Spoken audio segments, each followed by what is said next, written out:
تسليم عملت مشكله مع حد. وبعدين انا عايز برضه، هي جت متاخره شويه، ابارك للباشمهندس احمد عبد العاطي واقول له الف الف مبروك، وان شاء الله تكون دفعه قويه لك ان انت تعمل حاجه كمان لمركز شباب فيجا ستيل، انت والناس المحترمين اللي مع حضرتك في مجلس الاداره. هو بصراحه الباشمهندس احمد يستاهلها، راجل محترم جدا واخلاقه عاليه جدا جدا. وبعدين مش عايز اقول لك ايه، صديق العمر كمان، مع ان هو اصغر مني صحيح، بس برضه ادبه واخلاقه واحترامه بيخليك تحبه وتحترمه في اي مكان.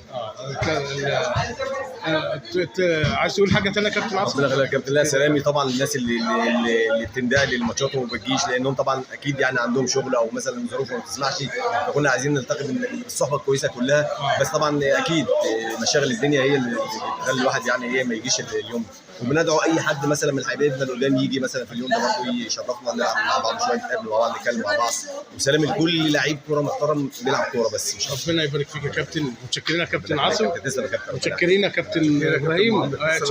كره معموره اتشرفت بيك، كل سنه وانت كره معموره اتشرفت بيك. بنتشرف دايما ان حضرتك تكون متواجد معانا، ودايما ان شاء الله تبقى باذن الله المواسم اللي جايه ان شاء الله تكون متواجد معانا في الدوره في كفر خاطر، وعلى خير ان شاء الله، لان برضه حضرتك كنت اضافه كبيره قوي للدوره. ربنا يعزك يا كابتن، وده اقل حاجه نعملها لبلدنا طبعا كفر خاطر. طبعا صح يا كابتن ابراهيم؟ ربنا يخليك يا كابتن، تسلم يا كابتن، ربنا يخليك. شكرا كفر خاطر على بلد واحد.